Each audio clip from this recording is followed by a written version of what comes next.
বিসমিল্লাহির রহমানির রহিম। আসসালামু আলাইকুম। অ্যাকচুয়ালি এটা আমার জীবনের প্রথম সাংবাদিক সম্মেলন। সবারই আন্তরিক সহযোগিতা কামনা করছি। ভুল ত্রুটি ক্ষমা সুন্দর দৃষ্টিতে দেখার আন্তরিক আহ্বান জানাচ্ছি। প্রিয় সাংবাদিক বন্ধুগণ, আজকের এই সংবাদ সম্মেলনে আপনাদের সকলকে স্বাগত জানাচ্ছি এবং কৃতজ্ঞতা জানাই আপনাদের সকলের আন্তরিক উপস্থিতির জন্যে। আজ আমি কিছু গুরুত্বপূর্ণ বিষয় তুলে ধরতে চাই যা সোনালী লাইফ ইন্স্যুরেন্স কোম্পানি লিমিটেডের অভ্যন্তরে ঘটেছে। সম্পূর্ণ তথ্য প্রযুক্তি নির্ভর বাংলাদেশের চতুর্থ প্রজন্মের একমাত্র জীবন বীমা কোম্পানি সোনালী লাইফ তার প্রতিষ্ঠা লগ্ন থেকে জীবন বীমা পেশায় মানব সম্পদ উন্নয়ন এবং গ্রাহকের সেবা প্রদানে অটল থেকে 2024 সন পর্যন্ত গ্রাহকের কোনো অভিযোগ ছাড়াই অত্যন্ত সুনামের সহিত বীমা সেবা প্রদান করে আসছে। বর্তমানে প্রায় 28,000 উন্নয়ন কর্মকর্তা এবং 700-রও অধিক নিয়মিত অফিস কর্মকর্তার মাধ্যমে প্রতিষ্ঠানটি উল্লেখযোগ্য সুনামের সহিত পরিচালনা পর্ষদের নেতৃত্বে দেশের জনগণকে আকৃষ্ট করতে সক্ষম হয়েছে।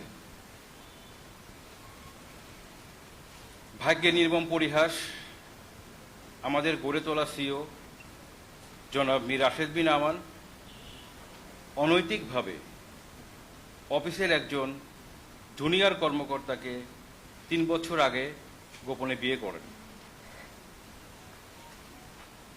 তার এহেন অনৈতিক কর্মকাণ্ডের পাশাপাশি কোম্পানির বিপুল পরিমাণ অর্থ আত্মসাতের তথ্য প্রকাশ পাইতে থাকে। ইতিমধ্যেই স্বাভাবিক নিয়মে কোম্পানির পরিচালনা পরিষদে নতুন চেয়ারম্যান নিযুক্ত হন জনাব মোস্তফা গোলাম কুদ্দুস এবং সঙ্গে সঙ্গে অনিয়মের চিত্রগুলো সামনে আসতে থাকে।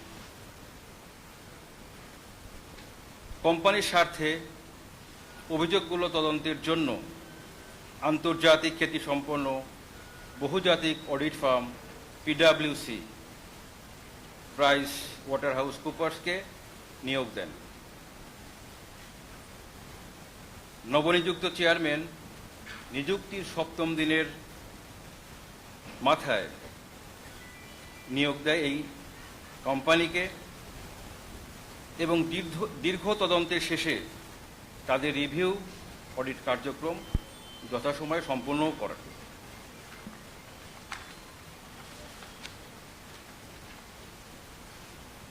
আইডিআরএ কর্তৃক পিডব্লিউসি কর্তৃক পরিচালিত অডিট সংক্রান্ত তথ্য প্রাক্তন সিইও মীর রাশেদ বিন আমানের মাধ্যমে জানতে পেরে হঠাৎ কোম্পানির সকল প্রকার বেতন ভাতা ছাড়া অন্য খরচাদি আইডিআরএর অনুমতি ব্যতিরেকে না করার নির্দেশ প্রদান করেন।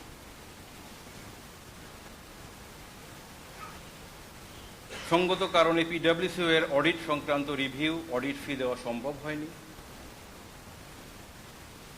সে কারণে আমরা সম্পূর্ণ অডিট রিপোর্টটিও আমাদের হাতে আসেনি। ফলশ্রুতিতে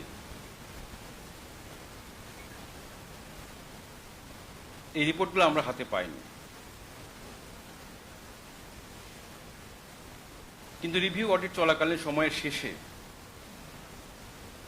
প্রাঙ্গণ পরিচালনা পর্ষদ পিডব্লিউসি অবগত করেন যে কোম্পানিতে অনেক অর্থনৈতিক ও অনৈতিক অনিয়ম সংগঠিত উদ্ঘাটিত হয়েছে। এটা একটা হোস্টাইল টেকওভারের প্রচেষ্টা ছিল। বীমা নিয়ন্ত্রণ উন্নয়ন কর্তৃপক্ষের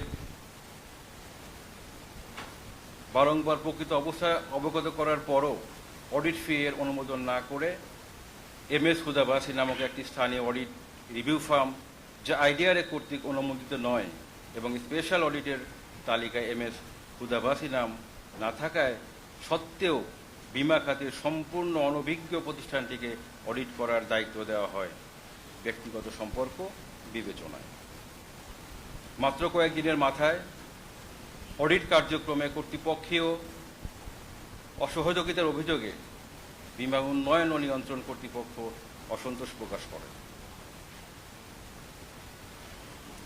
অভিযোগটি সম্পূর্ণ উদ্দেশ্য প্রণোদিত এবং অসত্য হওয়ায় তৎকালীন নবনির্বাচিত চেয়ারম্যান মোস্তফা গোলাম কুদ্দুস অডিট কার্যক্রম সুষ্ঠুভাবে সম্পূর্ণ করার স্বার্থে 2 মাসের মাথায় তাৎক্ষণিক পদত্যাগের সিদ্ধান্ত নেন এবং পদত্যাগ করেন।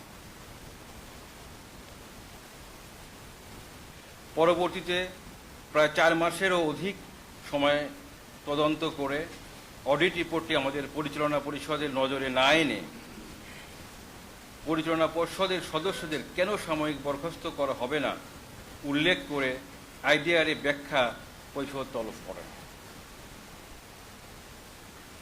উক্ত অডিট ফার্ম তাদের রিপোর্টটিও ওই কোম্পানির চেয়ারম্যান জনাব নেসার আহমেদ আমাদেরকে নিশ্চয়তা প্রদান করেও একইভাবে গোপনে আইডিআরএর চেয়ারম্যানের নিকট দাখিল করেন। রিপোর্টটি সম্পূর্ণ গোপন করে 18 এপ্রিল 2024 আমাদের পরিচালনা পর্ষদের ব্যক্তিগত শুনানিতে জনাব খালেদ হোসেন নামক এক কর্মকর্তা এবং আইডিআরএর চেয়ারম্যানের বোর্ড সদস্যদের সাথে অশালীন বক্তব্যের মাধ্যমে বোর্ড পরিচালকদের সাময়িক বরখাস্ত করেন এবং বিমা বিষয়ে অনভিজ্ঞ অদক্ষ একজন সেনা কর্মকর্তা প্রাক্তন সেনা কর্মকর্তাকে প্রশাসক হিসাবে নিয়োগ দেন। তার নিয়োগের মাত্র কয়েকদিনের মাথায় আরও 3-4 জন প্রাক্তন সেনা কর্মকর্তাকে নিয়ম বহির্ভূতভাবে সহায়তাকারী হিসাবে অধিক বেতনে তথা 2 থেকে 5 লক্ষ মাসিক বেতনে নিয়োগ দেন। যোগদানের পরপরই মহিলাদের নামাজ ঘরের সঙ্গে যুক্ত ভর্তুকি মূল্যের স্টাফ ক্যান্টিন বন্ধ করে উক্ত স্থানে প্রায় 20 জন আনসারের অফিসের ভিতর থাকার জন্য ব্যারাক প্রতিষ্ঠিত করেন, যেটা সোনালীর ইতিহাসে আমরা দেখি। ঘটনাটি অনভিপ্রেত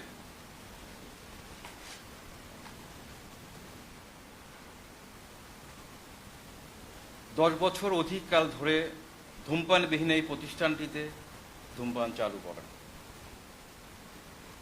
অফিসের ভিতরে 16 তলা ভবনের 10 তলায় আনসার রাইফেল সহ চলাফেরা করায় অফিসের ভিতর কর্মপরিবেশ বিনষ্ট ও কর্মকর্তাদের মধ্যে ভীতিকর পরিবেশ সৃষ্টি করে।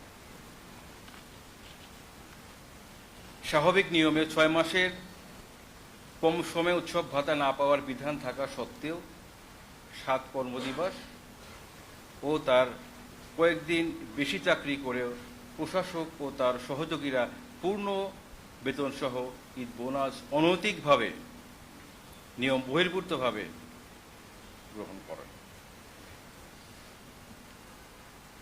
বাংলাদেশের প্রেক্ষিতে এখন পর্যন্ত কোনো লাইফ ইন্স্যুরেন্স কোম্পানিতে প্রশাসকের বেতন 2 লাখের উপরে হয়নি, বাট এটাই প্রথম। অপরদিকে কোম্পানির প্রিমিয়াম আয়ের উৎস আমাদের হার্ট, যারা বৃষ্টির মধ্যে রৌদ্রের মধ্যে এই নেগেটিভ ইন্ডাস্ট্রিতে কাজ করার মাধ্যমে তাদেরকে আমরা বলি unit manager, financial associate, branch manager, তাদের ন্যায্য পাওনা পরিশোধ না করায় সারা বাংলাদেশের উন্নয়ন কর্মকর্তাদের সকলের মধ্যে চরম অসন্তোষ দেখা দেয়। পাশাপাশি কোম্পানির শেয়ার হোল্ডার ও মালিকদের বিরুদ্ধে মামলা পরিচালনার জন্য তাদেরই প্রতিষ্ঠিত কোম্পানির ফান্ড থেকে 5 লাখ টাকা আইন উপদেষ্টাকে নিয়ম বহির্ভূতভাবে প্রদান করে। এখানেই প্রশাসক ক্ষান্ত না হয়ে কোম্পানির প্রায় 20 জনের অধিক নিরাপত্তা প্রহরী থাকা সত্ত্বেও অপ্রয়োজনীয় বাহিনীকে অগ্রিম 5 লাখ টাকা এবং প্রশাসকের নিজস্ব বোনাস 3 লাখ, কনসালটেন্ট নিউলি রিক্রুটসদের 4 লাখ এবং 1 মাসে আপ্যায়ন বাবদ 1 লাখেরও বেশি আনসারদের থাকা বাবদ আরও কয়েক হাজার টাকা সহ বিপুল পরিমাণ অর্থ অপচয় করিয়েছে।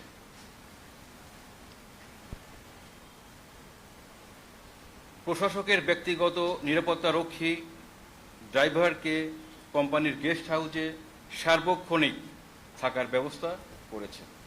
অন্যথায় আমাদের সাথে যারা কাজ করে যাচ্ছেন, বিভিন্ন জেলায় যারা বিভাগীয় পর্যায়ে অফিসাররা রয়েছেন, 17 জন এক্সিকিউটিভ, তারা এসে আজকে এই মালিবাগে ভালো হোটেল না থাকায় তাদের অনেক কষ্ট করে থাকতে হয়েছে।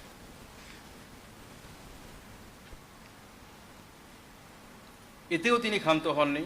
কোম্পানির দায়িত্বপ্রাপ্ত অতিরিক্ত ব্যবস্থাপনা পরিচালক সহ 2য়, 3য়, 4র্থ, 5ম উচ্চপদস্থ কর্মকর্তাদের মিথ্যা বানোয়াট উদ্দেশ্য প্রণোদিত হয়ে সার্টিফিকেট জালিয়াতি ও মিথ্যা অজুহাতের ভিত্তিতে অনৈতিকভাবে বরখাস্ত করেন। তার মাত্র 5ম দিনের মাথায় প্রায় কোম্পানির সকল বিভাগীয় প্রধান 13 জন কর্মকর্তাদের কোনো প্রকার কারণ দর্শানো নোটিশ ছাড়াই বরখাস্ত করেন। It is also 100% questionable. তাদের কোনো অনৈতিক অধিকারের জন্য তারা কোনো আন্দোলন করেনি, শান্তিপূর্ণ অবস্থান কর্মবিরতি তারা পালন করেছিলেন। That was their fault.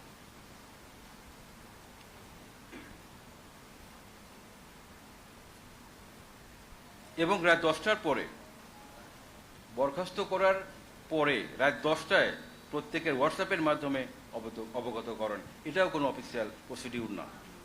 Without show cause notice he sack top of our executives. ফলশ্রুতিতে কোম্পানির ব্যবসা প্রায় সার্বিক ঘটনার প্রেক্ষাপটে আমাদের বর্তমান ব্যবসায়িক 50%-এর নিচে নেমে এসেছে। ওয়ারাস আমাদের এখন গ্রোথে থাকার কথা, বিকজ আমাদের লোকবল বাড়ছে, আমাদের ইমেজ বাড়ছে সার্ভিস প্রদানের প্রেক্ষাপটে। আমি প্রথমে উল্লেখ করেছি উক্ত কোম্পানিটি সম্পূর্ণ তথ্য প্রযুক্তি নির্ভর জীবন বীমার একমাত্র পতাকাবাহী প্রতিষ্ঠান এই বাংলাদেশে। উল্লেখিত 4 জন ঊর্ধ্বতন কর্মকর্তার যোগদানের প্রথম দিন থেকে আমাদের তথ্য প্রযুক্তি ভিত্তিক এই কোম্পানির আইটি বিভাগের ওপর আঘাত হানা হয়।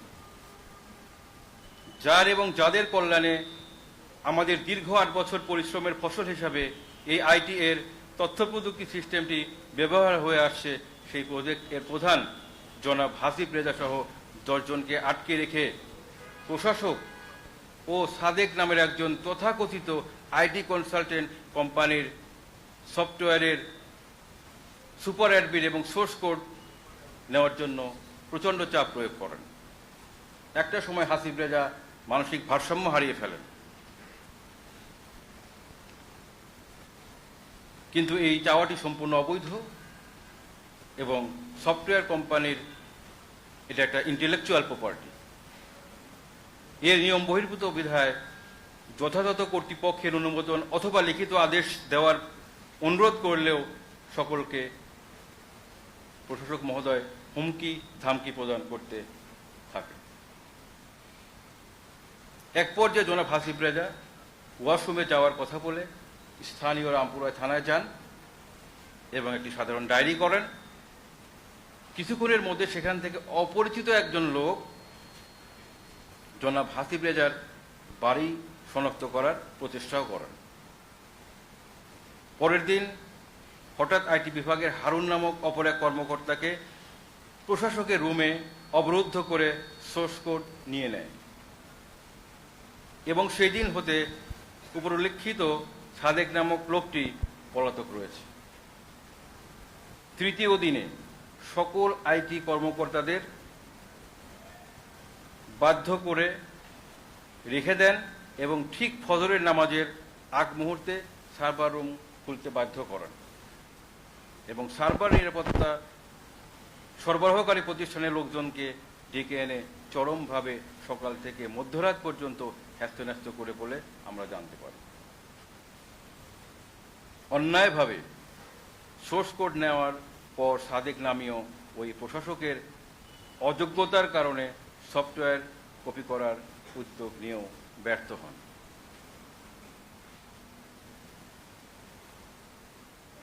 সে অবধি তাদের ওপর আক্রমণ নির্যাতন কমলেও জনাব হাসিব রেজার তাদের ওপর বিশ্বাসের ঘাটতি থাকায় অদ্যাবধি কাজে যোগদান করেনি।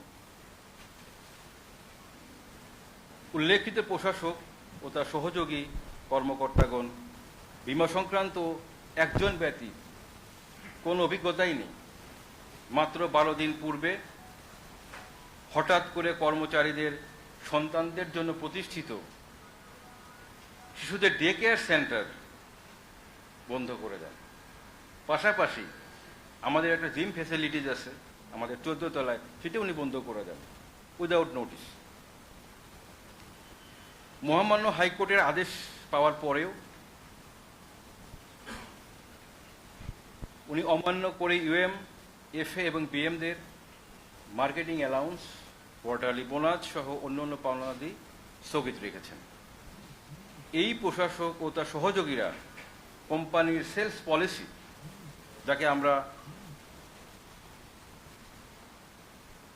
দীর্ঘদিন আসলে সেলস পলিসি সারা বাংলাদেশের প্রত্যেকটি কোম্পানিরই মার্কেটিং এর টুলস, এটা ব্যবহার করে থাকেন। হাইকোর্টের আদেশের পর হঠাৎ একটি সার্কুলারের মাধ্যমে সেটি বাতিল বলে ঘোষণা করেন।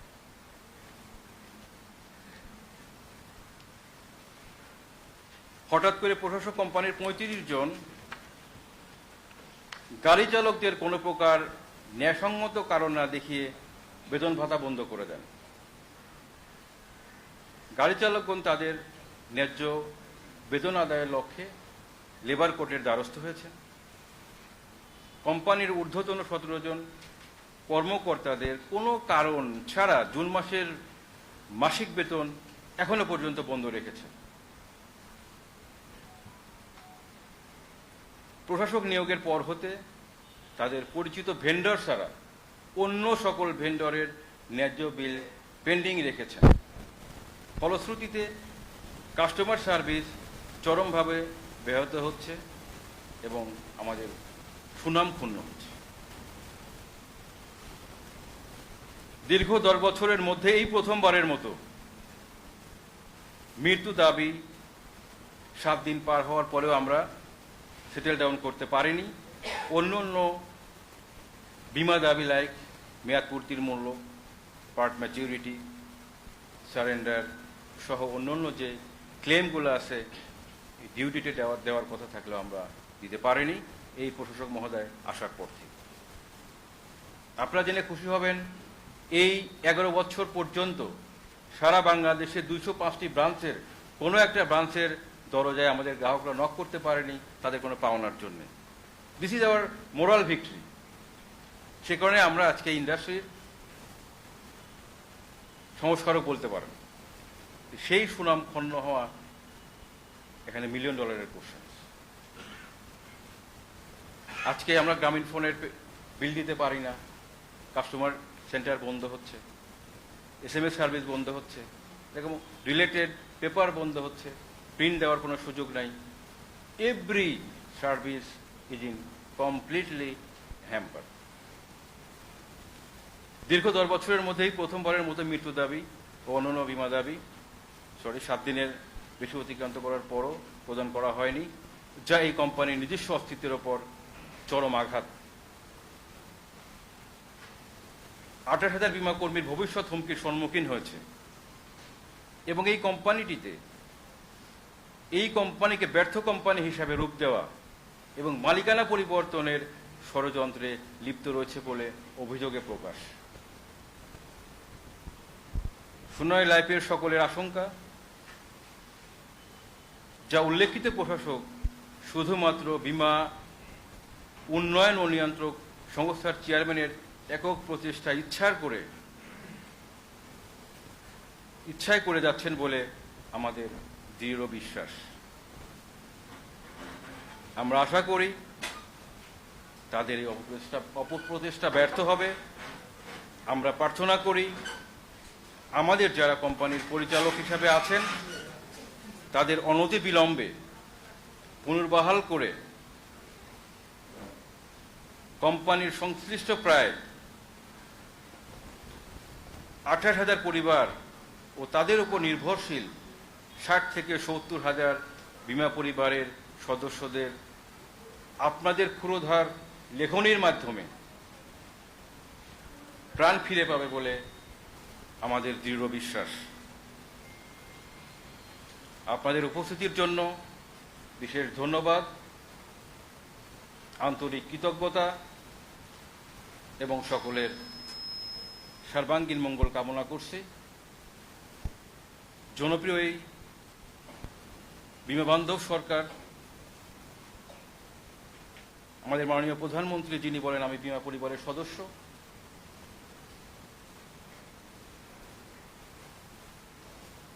আকুল আবেদন আপনাদের লেখনীর মাধ্যমে সোনালী লাইফ ইন্স্যুরেন্স আলোর মুখ দেখুক, এই প্রত্যাশায় আমি শেষ করছি। এগেন সবাইকে আন্তরিক মোবারকবাদ। আসসালামু আলাইকুম।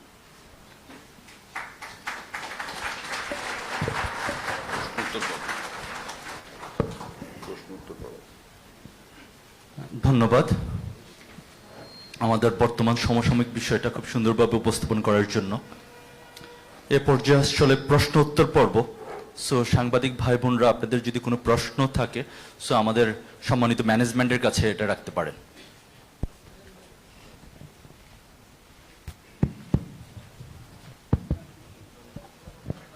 জাহিদ বলছিলাম 71 টিভি থেকে। আপনাদের অভিযোগটা কার বিরুদ্ধে, সিইও নাকি প্রশাসক, নাকি দুজনে কোনো যোগসূত্র আছে?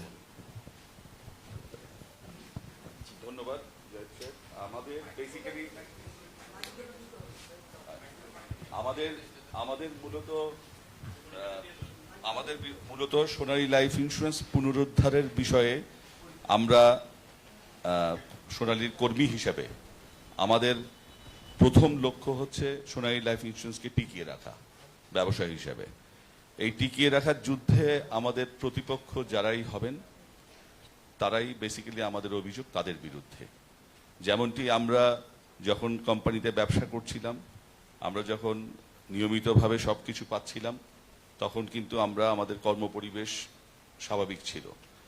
যখন আমাদের প্রাক্তন সিওর যেই অনৈতিক কার্যকলাপগুলো যখন বিভিন্ন অডিট এবং বিভিন্ন তদন্তে বের হয়ে আসতে থাকলো, তখন আমরা কিন্তু অপেক্ষা করলাম যে আমাদের অভিভাবক আইডিআরএ তাদের হস্তক্ষেপে এটির একটি সুষ্ঠু তদন্তের মাধ্যমে একটি সমাধানে আসবে। সো দ্যাট সেটি যখন বাস্তবায়নে ব্যাঘাত ঘটল, তখন কিন্তু আমাদের সেটির বিপক্ষেও আমাদের অভিযোগ এসেছে বা আমাদের একটি অসন্তুষ্টি এসেছে। সো দ্যাট আমরা চাই সোনালী লাইফ ইন্স্যুরেন্সকে তার কর্মপরিবেশ ফিরিয়ে দেওয়ার জন্য, নৈতিক অবস্থানকে প্রমাণ করার জন্য একটি নিরপেক্ষ অডিট ফার্মের মাধ্যমে অতি দ্রুত এর সমস্ত তদন্তকে আলোর মুখ দেখানো এবং আমাদের এখানে যারা নিরপেক্ষভাবে এসে যেই রেগুলেটরি অথরিটির পক্ষ থেকে বিএফআইইউ অডিট করে গিয়েছেন, বিসেক অডিট করে গেছেন এবং আমাদের স্ট্যাটিউটরি অডিট আছে, কারণ এই কোম্পানিটির বয়স 10 বছর প্লাস।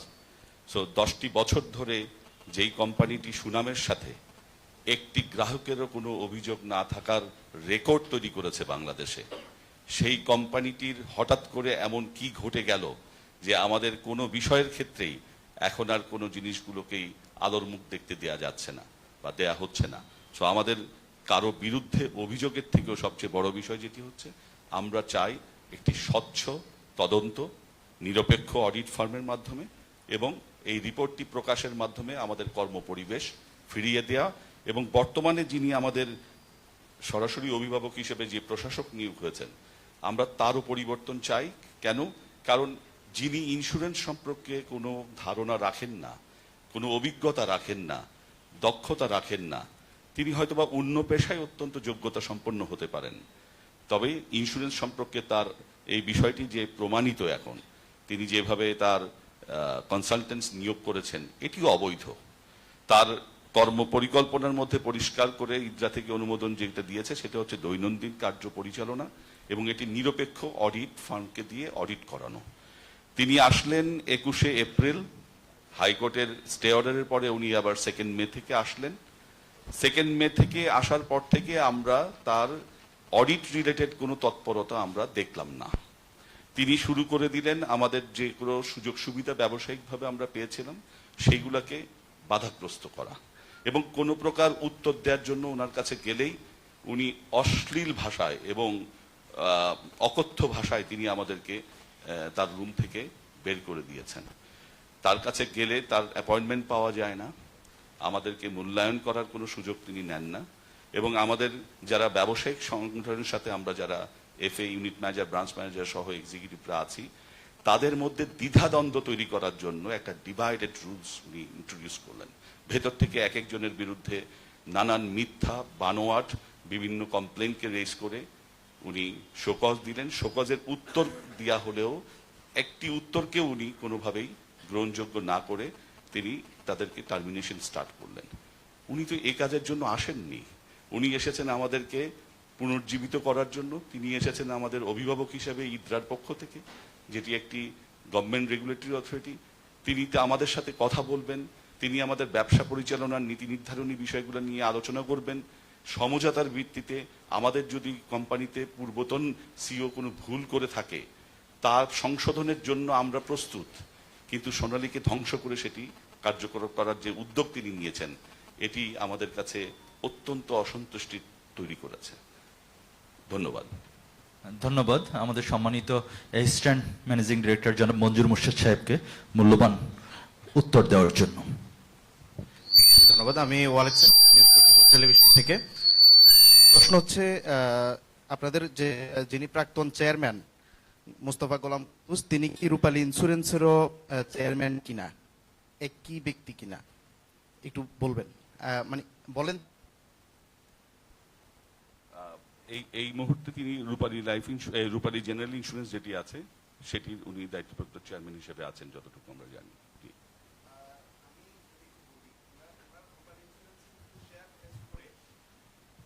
মানে একজন মৃত পরিচালক যিনি 2012 সালে মারা গিয়েছিলেন, 15 সালে উনার নামে ঋণ নেয়ার, নাজিমুদ্দিন খান, 15 সালে উনার নামে ঋণ নেয়ার একটা ঘটনা ঘটেছে। পরে আমরা জানতে পারছি এটা চেয়ারম্যান সাহেবের স্ত্রী আসলে এই ঋণটা নিয়েছেন, আমরা জানতে পেরেছি। পত্রপত্রিকায় প্রতিবেদনও প্রকাশিত হয়েছে, বিসেক থেকে তদন্ত কমিটি করা হয়েছে, হয়তো আপনারাও জানেন। তো উনি যদি আসলে আবার এখানে হাল ধরেন, সেখানে এই সোনালী লাইফের আসলে সুশাসন নিশ্চিতটা কতটুকু থাকবে? ধন্যবাদ আপনার প্রশ্নের জন্য। প্রথমেই আমরা কিন্তু আপনাদেরকে নিশ্চিত করতে চাই যে আমরা সোনালী লাইফ ইন্স্যুরেন্সের প্রতিনিধিত্ব করছি, সো দ্যাট আমাদের অন্যান্য যে সিস্টার কনসার্নগুলো আছে সকল তথ্য যে আমাদের কাছে এখনই উপস্থিত থাকবে বা এটাকে আপনাদের সামনে উপস্থাপন করতে পারবো এমনটা হয়তোবা আশা করা ঠিক হবে না, বিকজ অফ দ্যাট সেই বিষয়গুলো সম্পর্কে আমাদের জানার সীমাবদ্ধতা থাকতে পারে। আমি যেটা বলতে চাই সেটা হচ্ছে যে আমাদের জন্মলগ্ন থেকে কিন্তু আমাদের চেয়ারম্যান ছিলেন নূরে হাফজা ম্যাডাম, যিনি 10 বছর ধরে আমাদেরকে চেয়ারম্যান হিসেবে নেতৃত্ব দিয়েছেন। নূরে হাফজা ম্যাডাম যেদিন সম্ভবত অক্টোবরে যখন আমাদের বোর্ড মিটিং হয়েছে, সেই বোর্ড মিটিংয়ে আমাদের যারা 20 জন ডিরেক্টরস ছিলেন, ডিরেক্টরসদের মধ্যে থেকে সংখ্যাগরিষ্ঠতার ভিত্তিতে আমাদের নতুন চেয়ারম্যান নির্বাচনের প্রক্রিয়া হয়েছিল, এবং সেখানে 17-3 ভোটে আমাদের মোস্তফা গোলাম কুদ্দুস স্যারকে চেয়ারম্যান নির্বাচিত করেছিলেন। উনি চেয়ারম্যান নির্বাচিত হওয়ার বিষয়টি কিন্তু একটি গণতান্ত্রিক প্রক্রিয়ার মধ্যে দিয়ে হয়েছে সোনালী লাইফ ইন্স্যুরেন্সে। ওনার পূর্বতন কোনো অর্গানাইজেশন সম্পর্কে আমার মন্তব্যের সুযোগ নেই, বিকজ যেটি আমার নলেজে নেই। সো আমি যেটি বলতে পারি সেটি হচ্ছে উনি আসার সাথে সাথে, যেটি আমাদেরকে আমরা পরে তদন্তের মাধ্যমে বা আমাদের তদন্তের রিপোর্টে আমরা জানতে পেরেছি, যে উনি আসার সাথে সাথে কিন্তু 4-5 দিনের মধ্যেই একটি আন্তর্জাতিক মানের অডিট ফার্মকে দিয়ে উনি কিন্তু একটি অডিট চালু করেছিলেন, পিডব্লিউসি, যেটা প্রাইস ওয়াটার কুপার্স কোম্পানিকে দিয়ে উনি অডিট করেছিলেন। এই অডিটের মধ্যে কিন্তু বেসিক্যালি আমাদের এই পূর্বতন সিওর যে অনিয়মগুলো সেগুলো কিন্তু যখন বের হয়ে আসতে থাকলো, তখন কিন্তু বেসিক্যালি আমরা দেখতে পেলাম যে আমাদের প্রাক্তন সিওর পক্ষে কিছু মন্তব্য আসছে যেগুলার বেসিক্যালি আইডিয়া থেকে আমাদের উপরে বিভিন্ন রকম চাপ তৈরি করার জন্য। আমরা তখন বেসিক্যালি উনি তখন যেটা করলেন সেটা হচ্ছে তাৎক্ষণিকভাবে নিরপেক্ষতা রাখার জন্য কিন্তু উনি 2 মাসের মাথায় কিন্তু উনি যেহেতু হুদাবাসী তখন অ্যাপয়েন্টেড হলেন আইডিয়াটা দ্বারা, উনি তাৎক্ষণিকভাবে কোম্পানির স্বার্থে উনি কিন্তু রিজাইন দিলেন। এই দৃষ্টান্তটা কিন্তু আমাদের কর্মীদের মধ্যে একটি পজিটিভ ধারণা তৈরি করেছে যে যদি উনি ক্ষমতা দখলের কথা চিন্তা করেন অথবা প্রভাব বিস্তার করেন, তাহলে চাইলে কিন্তু উনি প্রথম দিন থেকে যেদিন প্রতিষ্ঠা হয়েছে, বিকজ এই বিল্ডিংটিও কিন্তু মোস্তফা গোলাম কুদ্দুস সাহেবের, সো দ্যাট উনি চাইলে কিন্তু প্রথম দিন থেকেই এটির চেয়ারম্যান হওয়ার প্রক্রিয়া করে এটিকে উনার কুক্ষিগত করতে পারতেন, কিন্তু তা না করে উনি 10 বছর কিন্তু এটির নেতৃত্ব নূরে হাফজা ম্যাডামের কাছে রেখেছিলেন। এবং যখন তিনি জানতে পারলেন, বুঝতে পারলেন যে তার এই তদন্তটা কোনো না কোনো জায়গায় অসন্তুষ্ট তৈরি করতে পারে, তখন হুদাবাসীর যেই মিথ্যা অভিযোগটি আইডিয়া দ্যাপ্তের মাধ্যমে আসলো যে আমাদের অডিট পরিচালনায় ব্যাঘাত বা তারা সাপোর্ট পাচ্ছে না, উনি তাৎক্ষণিকভাবে 2 মাসের মাথায় সিদ্ধান্ত নিলেন এবং পদত্যাগ করলেন। এবং হুদাবাসীর সম্পূর্ণ অডিটটি নিরপেক্ষভাবে হওয়ার পরে বা কন্টিনিউ হওয়ার পরে সেটির মাধ্যমে যে রিপোর্টটি হলো সেই রিপোর্টটিও কিন্তু আমরা ম্যানেজমেন্টের কাছে এই রিপোর্টটি পেলাম না। সো কোনো অবস্থাতে আসলে আমাদের এখন পর্যন্ত দৃষ্টিগোচর হয়নি। আমরা কিন্তু ব্যবসার পয়েন্ট অফ ভিউ থেকে বলছি যে আমরা নিরপেক্ষভাবে কোথাও আমরা কিন্তু তার কোনো প্রভাবের চিহ্ন পাইনি যে কোম্পানিকে ধ্বংস করার যদি কোনো পরিকল্পনা থেকে থাকে তাহলে কিন্তু এই কোম্পানির প্রতিষ্ঠার যেই সুযোগ সুবিধা, যেমন এই বিল্ডিংটি 2013 সন থেকে 2018 সন পর্যন্ত আমরা যে ব্যবহার করেছিলাম সেই ব্যবহারের বিপরীতে যে ভাড়া সেটিও কিন্তু 18 সন পর্যন্ত আমরা ওনাকে দিতে পারি নাই, বিকজ তখন ব্যবসার পরিমাণ সেরকম ছিল না। সো দ্যাট আপনি যে প্রশ্নটি করলেন সেটির ক্ষেত্রে আমাদের কাছে এমন কোনো তথ্য বা আমাদের কাছে এমন কোনো প্রমাণ আমরা তার মাধ্যমে পাইনি যেটিতে মনে হয় যে তিনি একজন অযোগ্য বা কোনো জায়গায় আমাদেরকে গ্রাস করার কোনো প্রয়াস ওনার দ্বারা হতে পারে, এটি আমাদের দৃশ্যমান হয়নি। ধন্যবাদ। ধন্যবাদ। জি প্লিজ। Thank you. আমি রিজবিন আওয়াজ, চ্যানেলে কাজ করি। আমি আপনাদের এই প্রশাসক নিয়োগের পর 2টা রিপোর্ট করেছি আপনাদের এই পুরো বিষয়গুলো নিয়ে।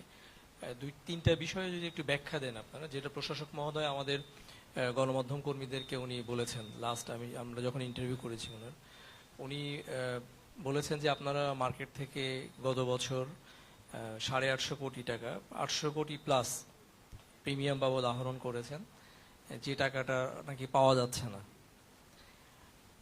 দ্বিতীয়ত হচ্ছে আপনি বলছিলেন যে জনাব মোস্তফা গোলাম কুদ্দুসের ভবন এটি। আমরা প্রথমে এই সোনালী লাইফ নিয়ে পত্রিকা যে রিপোর্টগুলো দেখেছি 188 কোটি টাকা বা 160 কোটি টাকা এরকম জনাব গোলাম কুদ্দুস নিয়েছেন, অনিয়ম বা অনৈতিকভাবে নিয়েছেন, এরকম নিউজ আমরা দেখেছি প্রথমে। সেইটার একটা ব্যাখ্যা আপনি বলছেন যে এই ভবনটি তার, আপনারা ভাড়া দিতে পারেন নাই, উনি এই টাকাটা কি বাবদ নিলেন, এটার একটা ব্যাখ্যা যদি দেন। আর একটা হচ্ছে যে প্রশাসক মহোদয় বলেছেন যে আপনারা যারা আপনাদের যারা স্যাক করা হয়েছিল আপনারা তো কোর্টের আদেশে আবার পুনর্বহাল হয়েছেন, কিন্তু পুনর্বহালের আগে আমরা যখন তার ইন্টারভিউ করি উনি বলেছিলেন আপনারা একই সাথে কমিশন এবং স্যালারি নিতে পারেন না ইডরার আইন অনুযায়ী। এবং ওনার পাশে আমার যদি ভুল নয় জনাব আলম নামে একজন আপনাদের সহকর্মী ছিলেন, উনি ইডরার মানে বিমা ওই আইন বের করে আমাদেরকে দেখাচ্ছিলেন। আমরা আসলে ওইটা এক্সপার্ট না, আপনারা এই সেক্টরে কাজ করেন, এইটার একটা ব্যাখ্যা দিবেন। Thank you. ধন্যবাদ। ধন্যবাদ। আপনার প্রথম প্রশ্নটি ছিল যে প্রশাসক মহোদয় আমাদের গত বছরের যে 813 কোটি বা 800 প্লাসের যে টাকা গ্রস প্রিমিয়াম যেটিকে আমরা বলি সেটির কোনো হদিস পাওয়া যাচ্ছে না। রাইট, আমি ওই প্রসঙ্গে আসতাম। সেটি হচ্ছে যে আপনাদের সকলের জ্ঞাতার্থে জানাচ্ছি আমাদের স্বল্প জ্ঞানের মাধ্যমে, বিকজ আমরা ব্যবসা করি, তারপরেও ইন্স্যুরেন্সের ব্যবসা করি বিধায় ইন্স্যুরেন্সের যে সাধারণ জ্ঞানগুলি সেগুলো আমাদের একটু এক্সপ্লোর করা খুবই জরুরি। প্রথমটা হচ্ছে ইন্স্যুরেন্স কোম্পানি প্রতি বছর যে প্রিমিয়াম কালেক্ট করে, এই প্রিমিয়ামের 12 মাসের প্রিমিয়ামটাকে আমরা বলি ফার্স্ট ইয়ার প্রিমিয়াম, এবং ফার্স্ট ইয়ার প্রিমিয়ামের উপরে আইডিআর এর দ্বারা কোম্পানির বয়সের উপর নির্ভর করে একটি উন্নয়ন খরচের অনুমোদন আছে। সেই উন্নয়ন খরচটি কোম্পানির বয়সের উপরে আমাদের যেহেতু 10 বছর প্লাস কোম্পানি, সেই ক্ষেত্রে আমাদের 90% প্রথম বছরের প্রিমিয়ামের আমাদের উন্নয়ন খরচের অনুমোদন আছে, এবং দ্বিতীয় বছর থেকে যে প্রিমিয়ামগুলো কালেক্ট হয় মেয়াদ পূর্তি পর্যন্ত সেটিকে বলা হয় রিনিউয়াল প্রিমিয়াম। সো দ্যাট ইন্স্যুরেন্সের আইডিআর এর অনুমোদনের ক্ষেত্রে কোম্পানির বয়স অনুযায়ী আমাদের যে অনুমোদনকৃত ব্যবসায়িক উন্নয়ন খরচের যে অনুমোদন এবং যে ম্যানেজমেন্ট কস্টের যে প্রভিশন আছে, সেটির থেকে আমাদের 2023-এর স্ট্যাটুটরি অডিট যেটি আইডিআর এর দ্বারা হয়ে থাকে, অর্থাৎ নিয়ন্ত্রণকারী সংস্থা করে থাকেন, সেই স্ট্যাটুটরি অডিটের রিপোর্ট অনুযায়ী আমাদের সীমার থেকেও আরো 37 থেকে 40% খরচ কম হয়েছে। এটি কিন্তু গত বছরের স্ট্যাটুটরি অডিটের মধ্যে যেটি আমাদের আইডিআর এর দ্বারা হয়েছে সেখানে এটি স্পষ্টই ডকুমেন্টেড আছে। প্রশ্ন হচ্ছেন, আপনি যেটি বললেন যে এটি প্রশাসক মহোদয় বলেছেন, আমি কিন্তু আমার আগের উত্তরে বলেছিলাম যে এমন একজন ব্যক্তিকে আমাদের কর্মকাণ্ডের সাথে সম্পৃক্ত করে দেওয়া হয়েছে যিনি, দুঃখের সাথে বলতে হচ্ছে, ইন্স্যুরেন্স সম্পর্কে তার কোনো ধারণা নেই। তিনি ইন্স্যুরেন্সের একজন ব্যক্তি, তার রুমে গিয়ে, এটি জাস্ট একটি উদাহরণ হিসেবে বলছি, আমাদের একটি কনসার্ন ডিপার্টমেন্টের নাম হচ্ছে আন্ডার রাইটিং, তো তিনি তাকে গিয়ে পরিচয় দিচ্ছেন যে আমি স্যার আন্ডার রাইটিং ডিপার্টমেন্টে কাজ করি। তখন তিনি উত্তর দিয়েছেন, তাহলে ওভার রাইটিং ডিপার্টমেন্টে কে আছে? সো বিষয়টি হচ্ছে এরকম যে আমার নলেজ গ্যাপ যদি থাকে, আমি যদি ফাইন্যান্সিয়াল ইনফরমেশনসের সম্পর্কে যদি আমার স্বচ্ছতা বা আমার জ্ঞানের অভাব থাকে, তখন কিন্তু বেসিক্যালি আমি যে কোনো তথ্যকে মধ্যে বিভ্রাট ঘটাতে পারি বা তথ্যের মাধ্যমে বিভ্রান্ত হতে পারি। আমি জানি না কোন কনসালটেন্ট, কোন বিশেষজ্ঞ ওনার পাশে বসেছেন যিনি আইডিআর এর স্ট্যাটুটরি অডিটের স্টাবলিশড অডিট রিপোর্ট 2023-কে বৃদ্ধাঙ্গুলি দেখিয়ে আমাদের সোনালী লাইফ ইন্স্যুরেন্সের সফলতার গল্পকে একটি ব্যর্থতার এবং পরিকল্পিতভাবে ধ্বংসের পরিকল্পনা নিয়েছেন, সেটিও আজকে আপনাদের সামনে আমাদেরও জানার প্রশ্নের বিষয় হয়ে দাঁড়িয়েছে। বিকজ অফ দ্যাট, যেখানে অ্যাকাউন্টস রিলেটেড তথ্যের মধ্যে আমাদের এখন যেটিকে লাইফ ফান্ড, একটু আগে যেটি বলছিলেন আপনারা যে লাইফ ফান্ড, সোনালী লাইফ ইন্স্যুরেন্সের স্ট্যাটুটরি অডিট অনুযায়ী 2023-এর আমাদের লাইফ ফান্ড আছে 749 কোটি প্লাস মাইনাস, আর আমাদের বিনিয়োগ যেটিকে আমরা বলি ইনভেস্টমেন্ট, সেটি 600 কোটি প্লাস আমাদের বিভিন্ন প্রতিষ্ঠানে বিনিয়োগ আছে। আপনাদের জ্ঞাতার্থে জানাচ্ছি যে আইডিআর আমাদেরকে কিন্তু খাত ওয়ারি বিনিয়োগের ক্ষেত্রেও একটি দিক নির্দেশনা দিয়ে থাকেন। সেখানে ট্রেজারি বন্ড, গভর্নমেন্টের পক্ষ থেকে আমরা ট্রেজারি বন্ড ইনভেস্ট করতে পারি, আমরা করতে পারি হচ্ছে বিভিন্ন শিডিউল ব্যাংকগুলোতে, আমরা ইনভেস্ট করতে পারি ফিক্সড অ্যাসেট এবং শেয়ার মার্কেটে। সো দ্যাট আমাদের কোথায় কি বিনিয়োগ আছে, এই তথ্যগুলোর ক্ষেত্রে আপনাদের কাছে মাধ্যমে আমি জানতে চাই বা আপনাদের মাধ্যমে অনুসন্ধানে আনতে চাই যে আমাদের যে স্ট্যাটুটরি অডিট, যেটি ইদ্রা স্বীকৃত 2023, সেই অডিট রিপোর্টে প্রকাশিত আমাদের যে লাইফ ফান্ডের পজিশন আমরা বলেছি, সেটিকে বর্তমান প্রশাসক কেন প্রশ্নবিদ্ধ করার ক্ষেত্রে এমন একটি তথ্য দিচ্ছেন যেটি মার্কেটে আমাদের গ্রাহকদের মধ্যে একরকম দ্বিধাদ্বন্দ্ব এবং অস্থিরতা তৈরি করছেন। এটি পরিকল্পিত এবং আমরা বিশ্বাস করি যে সত্য তথ্য জানার জন্য আমরা কিন্তু আমাদের অডিটেড রিপোর্ট আপনার যেটি ইদ্রার কাছেও আছে এবং আপনারা যদি চান সেটি আমরা আপনাদের কাছেও সরবরাহ করার অনুমোদন ক্রমে আমরা সরবরাহ করার ব্যবস্থা করব। দ্বিতীয়ত আরেকটি বলছিলেন যে 188 কোটি টাকার যে অনিয়মের যে অভিযোগটির কথা বলছিলেন, আপনাদের মতো আমরাও কিন্তু গণমাধ্যমের মাধ্যমেই জেনেছিলাম যে মোস্তফা গোলাম কুদ্দুস সাহেবের একটি অনিয়মের অভিযোগ আইডিআর কর্তৃক আমাদের নলেজে এসেছিল। সেই বিষয়টি সম্পর্কে মন্তব্য করার আমার আগে আমি যদি বিষয়গুলো আপনাকে জানাতে চাই, যেটা হয়তো আপনারা কিছুটা জেনেছেনও, যেটা প্রথমেই বলছিলাম যে উনার এই টাকা আত্মসাতের বিষয়টিকে কিভাবে উপস্থাপন করেছেন আগের সিও। আপনি খেয়াল করেন যে এই বিল্ডিংটি একটি আমাদের সোনালী লাইফ ইন্স্যুরেন্সের ভাড়া চুক্তি মোতাবেক বিল্ডিং। এই বিল্ডিং এ আমরা নিচের ফ্লোর থেকে একটা স্পেস শুধু আমাদের ন্যাশনাল ব্যাংক আছে, ছাড়া বাকি ফ্লোরগুলো একটা টোটাল লাইফস্টাইল সলিউশন একটা অর্গানাইজেশনের হেডকোয়ার্টার হিসেবে এখানে কিন্তু প্রতিটা ফ্লোর আমাদের স্টাফদের জন্য ব্যবহার হয়ে থাকে এবং আমাদের স্টাফদের জন্য একটি আন্তর্জাতিক মানের স্ট্যান্ডার্ডে আমরা কিন্তু এখানে ওয়ার্ক স্পেস নিশ্চিত করি। 2013 সন থেকে পর্যায়ক্রমে যখন আমাদের ব্যবসা শুরু হয়, নিশ্চয়ই তখন এটির স্পেস অকুপেশন এবং 2023 সনের স্পেস অকুপেশনের মধ্যে অবশ্যই পার্থক্য আছে এবং সেই তথ্যগুলো আমাদের আছে। যেমন আমাদের প্রাথমিকভাবে আমরা যখন শুরু করেছিলাম তখন এই স্পেসের আমাদের অ্যারাউন্ড 30 বা 40 হাজার স্কোয়ার ফিটের আমাদের ব্যবহার ছিল, যেটি বর্তমানে প্রায় 1,28,000 স্কোয়ার ফিটের মতো প্লাস মাইনাস আমরা কিন্তু এখন এই বিল্ডিং এর ব্যবহার করছি as a head office of Sonali life insurance. আপনি একজন ভাড়াটিয়া হিসাবে আপনার লেজারের মধ্যে আপনি যদি বাড়িওয়ালাকে দেয়া ভাড়ার টাকাকে বাড়ি কেনার টাকা হিসেবে দেখান, সেটি কোনো বাড়িওয়ালার কিন্তু জানার কথা না, কারণ আপনার লেজারটা তো আর বাড়িওয়ালা দেখতে পান না। বাড়িওয়ালাকে তার যথাবিহিত ভাড়া বিষয়ের ক্ষেত্রে, যেহেতু আমরা বলছি যে আমরা যখন তদন্ত হয়েছে জানতে পেরেছি যে 2013 থেকে 2018 পর্যন্ত সোনালী যেহেতু তখন গ্রোয়িং পজিশনে, তখন কিন্তু নিয়মিত ভাড়া প্রদানটি তাদের পক্ষে সম্ভব ছিল না। বিধায় আমাদের এই স্বপ্নদ্রষ্টা যার কথা বলছিলাম, তিনি তার এই স্পেসটা আমাদেরকে ব্যবহারের জন্য দিয়েছেন এবং পরবর্তী সময় যখন ভাড়া অ্যাডজাস্টমেন্টের ব্যাপারে উদ্যোগ নিয়েছেন আমাদের তখনকার প্রাক্তন সিইও, তিনি নিয়মিত যে ভাড়াগুলা দিয়েছেন সেইগুলার যে পোস্টিংগুলা দিয়েছেন, অ্যাকাউন্টিং পোস্টিং, সেই পোস্টিংগুলোতে তিনি এইখানে দেখিয়েছেন যে এই টাকাগুলো বেসিক্যালি আমরা বাড়ি কেনার ব্যাপারে প্রদান করছি। এবং চুক্তি 2013 সনের যে চুক্তিটি আমাদের তখনকার সময়ের বাড়িওয়ালার সাথে আমাদের যে চুক্তিটি ছিল, সেই চুক্তিটিকেও পর্যন্ত কিন্তু বিকৃত করা হয়েছে বা জালিয়াতি করা হয়েছে, সেটিও তদন্তে বের হয়ে আসছে।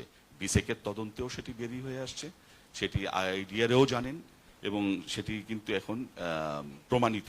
সেটি হচ্ছে যে 2023 সন বা 22 সনের সম্ভবত তখনকার একটি স্ট্যাম্প, রেভিনিউ স্ট্যাম্পের উপরে 2013 সনের সেই চুক্তিটিকে কপি করে সেটি মন্ত্রণালয় এবং অন্যান্য আইন প্রয়োগকারী সংস্থা এবং আইডিআরের কাছে জমা দিয়ে প্রমাণ করতে চেয়েছিলেন যে এটি বাড়ি ভাড়া বাবদ, বাড়ি কেনা বাবদ দেয়া হচ্ছে এবং এই টাকার ক্ষেত্রে ওই চুক্তি এখন ভঙ্গ হচ্ছে।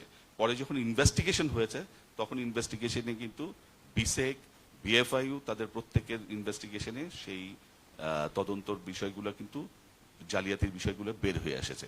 সো দ্যাট যেই 188 কোটি টাকার দাবি করা হচ্ছে, যেহেতু এখনো পর্যন্ত বিষয়টা তদন্তাধীন আছে, আমি এক্স্যাক্টলি বলতে পারবো না যে কত টাকার অ্যাডজাস্টমেন্টের সঠিক কাগজ সাবমিটেড হয়েছে, বাট এটা বলতে পারবো যে বাড়ি ভাড়া বাবদ টাকা সমন্বয় করা হলে তিনি অবশ্যই সেই টাকাটি অ্যাজ এ ল্যান্ডলর্ড হিসেবে অ্যাডজাস্টমেন্টে গেলে সম্ভবত এই টাকাটির অভিযোগটি সম্পূর্ণভাবেই মুক্ত হয়ে যাবে এবং আমার বিশ্বাস সেটি অডিট রিপোর্টের মধ্যেও আবার প্রতীয়মান হবে।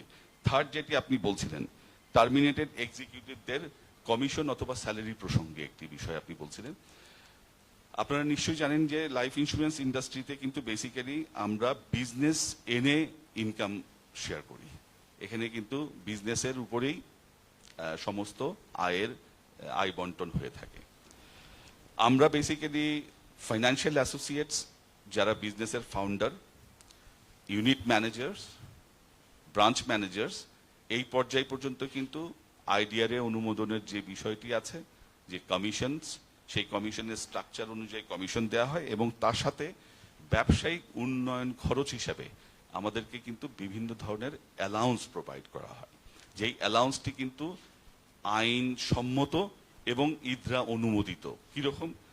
ইদরা যখন আমাদেরকে, আইডিআরএ যখন আমাদেরকে, insurance development and regulatory authority যখন আমাদেরকে ডিফাইন করে দেয় যে এই কোম্পানিটির বয়স 10 বছর প্লাস, এই কোম্পানিটির ক্ষেত্রে তাদের টোটাল যেই ফান্ড আছে, যেই স্ট্যান্ডার্ড আছে, তাতে তাদের প্রথম বছরের প্রিমিয়ামের উপরে তারা 90%, যেমন সোনালীর ক্ষেত্রে প্রযোজ্য, আমি যদি ভুল বলি আমাকে কারেক্ট করবেন, সো 90% কিন্তু আমরা প্রথম বছরের প্রিমিয়ামের টাকা থেকে উন্নয়ন খরচের অনুমোদিত এখন ওই 90% মধ্যে কিন্তু আমার FA, unit manager, branch manager, executives, ব্যবসা উন্নয়ন, আমাদের ম্যানেজমেন্ট এক্সপেন্সেস বা অফিস এক্সপেন্সেস যেটাকে আমরা বলি, বা যেটাকে আমরা বলি টোটাল এক্সপেন্সেস, এগুলো কিন্তু তার মধ্যেই অন্তর্ভুক্ত। এবং সেক্ষেত্রে 2023-এর যে স্ট্যাটুটরি অডিট রিপোর্টটি আছে সেখানে পরিষ্কারভাবে কিন্তু সেটি সীমার মধ্যে আছে, এটি প্রতীয়মান। এখন কোম্পানি আছে আমাদের বাংলাদেশে, এখন লাইফ ইন্স্যুরেন্স কোম্পানি 35 বা 36টি।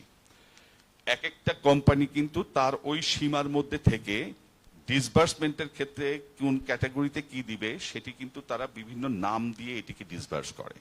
যেমন ফর এক্সাম্পল আমাদের উন্নয়ন ও কর্মকর্তাদেরকে আমরা হয়তোবা কোনো একটা প্রমোদনার জন্য আমরা একটা বিদেশ ট্যুর দিলাম। প্রথমেই দেখা হয় যে কত টাকার ব্যবসার বিপরীতে কত টাকা আয় হচ্ছে, এবং তার বিপরীতে তাকে উদ্দীপনা দেওয়ার জন্য, কারণ আপনি এটা ভালোভাবে জানেন যে ইন্স্যুরেন্স বাংলাদেশে নেগেটিভ একটা ইন্ডাস্ট্রি। আমাদের এখানকার বসে থাকা কাউকে যদি আমি কেরিয়ারে আহ্বান করি, 90 না 95 না 100% মানুষই হয়তো আমাকে রিগ্রেট করবেন যে আর যাই বলেন ইন্স্যুরেন্স সেক্টরে আমাকে আপনি ইনভাইট করবেন না। সেরকম একটা ক্ষয়িষ্ণু, এইরকম একটা চ্যালেঞ্জিং সেক্টরে সোনালী লাইফ ইন্স্যুরেন্স 2013 থেকে 2023 পর্যন্ত বাংলাদেশে, সারা বাংলাদেশের বিভিন্ন ইন্ডাস্ট্রির মানুষদেরকে এখানে সম্পৃক্ত করতে পেরেছে কিন্তু তার এই ডাইনামিক সেলস পলিসির জন্য। এই ডাইনামিক সেলস পলিসিটি নিয়মতান্ত্রিকভাবে ইদ্রার যে অনুমোদিত পার্সেন্টেজ আছে তার সীমার মধ্যে থেকে বিভিন্নভাবে তাদেরকে প্রণোদনা দিয়ে তাদেরকে কিন্তু আজকে উদ্দীপ্ত করে একটি সফল ব্যবসা ক্ষেত্র তৈরি করেছে। এটি অনেকেরই পছন্দ নয়, এটি অনেকের কাছে এখন কিন্তু প্রশ্নের কারণ হয়ে দাঁড়িয়েছে, বিকজ এরকম কোয়ালিফাইড পিপলকে আর লাইফ ইন্স্যুরেন্সে আর একটি কোম্পানিও কিন্তু রিক্রুটমেন্ট করিয়ে দেখাতে পারেনি। সো দ্যাট চ্যালেঞ্জটা কিন্তু আসলে শুধুমাত্র যে রেগুলেটরি অথরিটি থেকে ফেস করছি তাও নয়, চ্যালেঞ্জটি কিন্তু মার্কেট থেকেও ফেস করছি। অর্থাৎ আউট অফ জেলাসিতেও অনেক সময় কিন্তু নেগেটিভ ইনফরমেশন যে সোনালী লাইফ ইন্স্যুরেন্স অতিরিক্ত টাকা দিয়ে ফেলছে, সোনালী লাইফ ইন্স্যুরেন্স বেশি দিয়ে ফেলছে। আমার কথা হচ্ছে আমরা ব্যবসা করি, আমাদেরকে ম্যানেজমেন্ট থেকে যে পরিমাণ প্রণোদনা দিবে সেটি কিন্তু ম্যানেজমেন্ট বোর্ড অফ ডিরেক্টরসের অনুমোদন ক্রমে আসে। সো দ্যাট আমাদের ওইখানে জানা অতটুকুই যে আমরা কাজ করছি, ব্যবসা করছি, তার বিপরীতে বেনিফিট পাচ্ছি।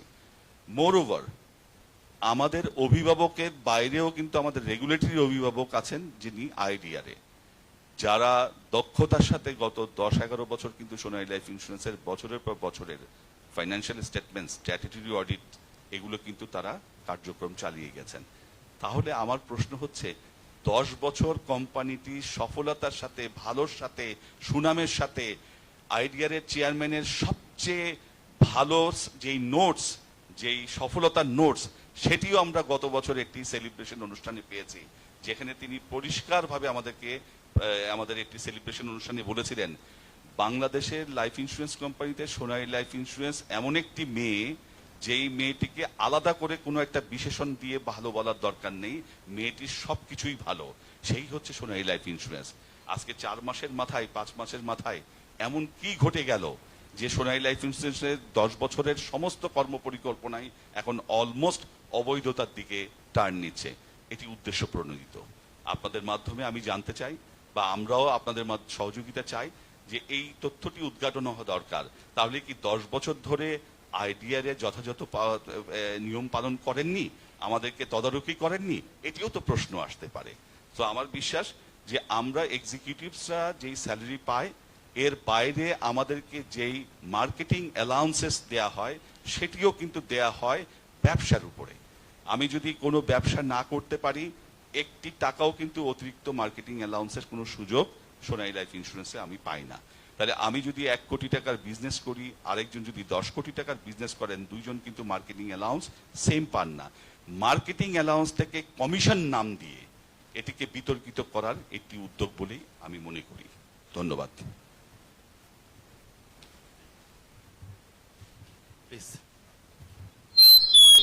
ধন্যবাদ। আমার নাম পারভেজ, আমি কাজ করি বাংলাদেশ পোস্ট ইংরেজি পত্রিকায়। আমরা যতটুকু বুঝি যে ইডরা বা আইডিআরে যে রেগুলেটরি বডি হিসেবে তার আন্ডারে যে প্রতিষ্ঠানগুলো রয়েছে সেগুলোর কোনো ভুল ত্রুটি বা কোনো সমস্যা থাকলে সেগুলি সংস্কারের বা সেগুলো সমাধানের প্রশাসনিক ব্যবস্থাটি গ্রহণ করে থাকে।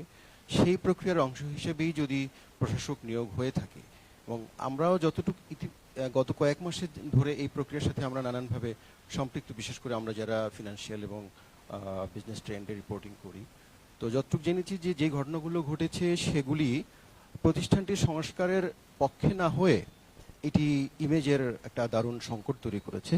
এবং আইডিআর মূল কনসার্নের জায়গাটা হওয়া উচিত ছিল গ্রাহকদের স্বার্থ, যেহেতু বিপুল সংখ্যক গ্রাহকের কষ্টার্জিত বিপুল পরিমাণ অঙ্ক এই অর্থ এই প্রতিষ্ঠানের সাথে জমাকৃত রয়েছে। তো আজকে যেটা প্রতীয়মান হচ্ছে যে আইডিআর এই রোলগুলি নেগেটিভ ইমপ্রেশন তৈরি করছে ফিল্ডে। এখন আপনি ধরেন ক্ষতির পরিমাণটা আর্থিক অঙ্কে হয়তো একটা অ্যাপ্রক্সিমেটলি নিরূপণ করা যায়, কিন্তু এটি যদি ইমেজের সংকট তৈরি হয় সেটি কিন্তু বিপুল পরিমাণে ক্ষতি তৈরি হয়ে যাবে ফিল্ডে। তো সেটি হয়তো নিরূপণ করা ওইভাবে সম্ভব নয়। আর্থিক ক্ষতির দিকটাকে আপনাদের কোনো ক্যালকুলেশন আছে কিনা, যে গত 5-6 মাসে এই নেগেটিভ অ্যাক্টিভিটিসগুলো বা যে প্রশাসকের যে কার্যক্রমগুলো বা সাবেক সিও সাহেব যে কর্মকাণ্ডগুলো ঘটিয়ে গিয়েছেন তার ফলশ্রুতিতে ধারাবাহিকভাবে একটার পর একটা যে ঘটনা প্রবাহ ঘটে যাচ্ছে এখানে, এতে আপনাদের কি পরিমাণ এই প্রতিষ্ঠানটি কি পরিমাণ ক্ষতির সম্মুখীন হয়েছে? ধন্যবাদ। ধন্যবাদ। চমৎকার প্রশ্নের জন্য উত্তর রাখছেন আমাদের অ্যাসিস্ট্যান্ট ম্যানেজিং ডিরেক্টর। ধন্যবাদ। আপনি যথার্থই বলেছেন যে এখন যে পরিস্থিতি দাঁড়িয়েছে তাতে সোনালী লাইফ ইন্স্যুরেন্স কোম্পানি লিমিটেডের গ্রাহকদের একটি আতঙ্ক তৈরি হয়েছে, এবং তার সাথে সাথে আমাদের যারা 30,000 প্লাস কর্মকর্তা কর্মচারী এবং ব্যবসায়িক পার্টনার আছেন তাদের জীবন জীবিকা নিয়েও কিন্তু একটি চ্যালেঞ্জ তৈরি হয়েছে। আমি বিনয়ের সাথে বলতে চাই যে আমাদের অভিভাবক হিসেবে আইডিআর এর কাছে আমাদের প্রত্যাশা প্রথম দিন থেকেই ছিল নোটিফিকেশন নেবেন। আনফরচুনেটলি সেই অডিট রিপোর্টটি কিন্তু আজ পর্যন্ত আলোর মুখ দেখেনি। সেটি আইডিআর এর চেয়ারম্যান মহোদয় নেসারউদ্দিন সাহেবের কাছ থেকে নিয়ে ড্রয়ারের মধ্যে লক করে রেখে দিয়েছেন, আননোন রিজন। দ্বিতীয়বারের মতো যখন আবার প্রশাসক নিয়োগ হলেন, প্রথমবারের মতো যখন প্রশাসক নিয়োগ হলেন, তখন দ্বিতীয়বার অডিট, সেখানেও কিন্তু একটি বড় রকম ব্যত্যয় আছে। 21 এপ্রিল 2024 প্রশাসক নিয়োগ হয়েছেন। আমরা সোনালী লাইফ ইন্স্যুরেন্সের ম্যানেজমেন্টের পক্ষ থেকে দেখলাম 22 এপ্রিল স্টে অর্ডার হয়েছিল কোর্টে, মহামান্য হাইকোর্ট থেকে স্টে অর্ডার হয়েছে। সেই স্টে অর্ডারটি ভ্যাকেট করে আইডিআর থেকে সম্ভবত 29 এপ্রিল আইডিআর থেকে ভ্যাকেট করে প্রশাসক নিয়োগের উদ্যোগ নিয়েছেন, এবং 2রা মে থেকে সোনালী লাইফ ইন্স্যুরেন্সে বর্তমানে যিনি প্রশাসক হিসেবে আছেন একজন সাবেক সেনা কর্মকর্তা brigadier general SM Ferdous sir, উনি এসে আমাদের এখানে দায়িত্বভার বুঝে নিলেন। আমরা অত্যন্ত আনন্দিত হলাম যে এবার সম্ভবত আমাদের ব্যবসায়িক একটি সমাধান আসবে যথাযথ অডিট এবং করার মাধ্যমে, তদন্তের মাধ্যমে। তিনি কিন্তু 2 মে থেকে অর্থাৎ 29 এপ্রিল থেকে যে আসলেন, 29 এপ্রিল থেকে 4 জুনের আগ পর্যন্ত ওনার কিন্তু ম্যান্ডেটের মধ্যে দুটো স্পষ্ট কমিউনিকেশন দেয়া আছে। একটি হচ্ছে তিনি দৈনন্দিন কার্য পরিচালনা করবেন এবং তিনি একটি নিরপেক্ষ অডিট দ্বারা তদন্ত চালাবেন। তাহলে 2 মে থেকে 4 জুনের আগ পর্যন্ত উনি অডিট নিয়োগ করলেন না কেন? উনি কেন থিঙ্ক আউট অফ দ্য বক্সের বিষয়গুলো নিয়ে কার্যক্রম শুরু করলেন? কিরকম? আপনি কার সাথে কথা বলছেন, আপনি কোথায় মিটিং করছেন, আপনার এখানে কে বসেছে, আপনারা কেন এই বক্তব্য দিলেন, আপনারা কেন 9 তলার মিটিং রুমে এত লোক একত্রিত হয়েছেন, আপনি ঢাকার লোক না? বলেন না আমি ঠাকুরগাঁর লোক। আপনি ঠাকুরগাঁর লোক ঢাকাতে মিটিং করছেন কেন? উনি কি ইন্স্যুরেন্স উনি বলছেন ঢাকাতে যদি কেউ বিজনেস করে তাকে ঢাকাতেই থাকতে হবে, ইন্স্যুরেন্সের ওই লোক যদি ঠাকুরগাঁর হন তাকে ঠাকুরগাঁ চলে যেতে হবে, like a cantonment. But insurance কি তাই?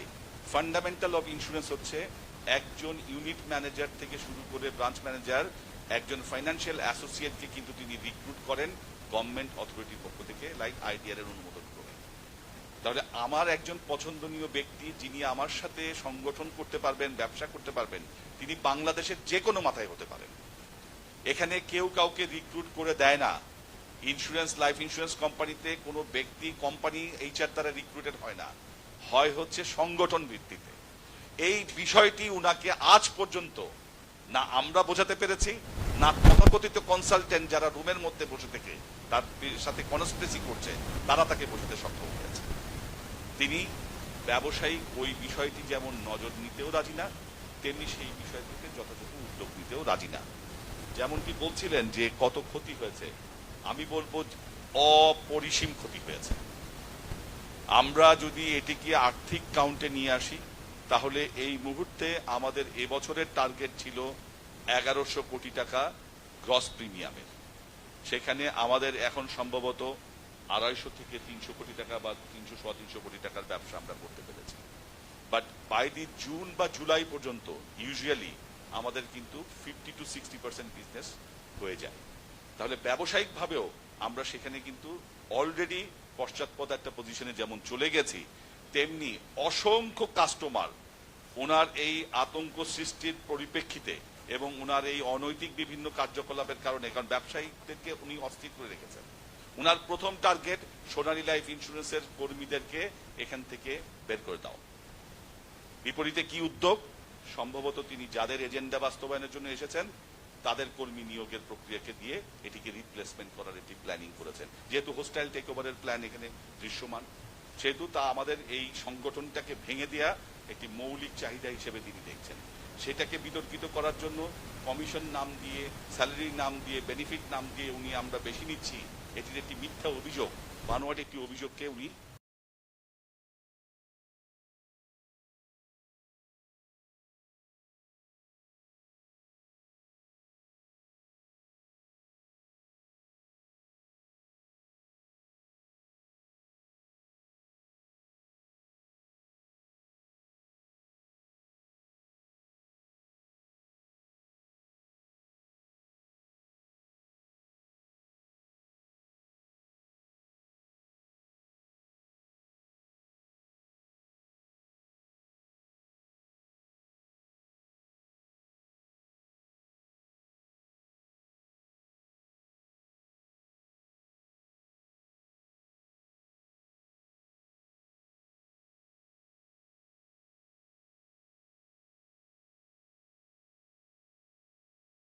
পর্যন্ত কিন্তু কোনো জায়গায় সোনালী লাইফ ইন্স্যুরেন্স সম্পর্কে কোনো কমপ্লেন করেননি।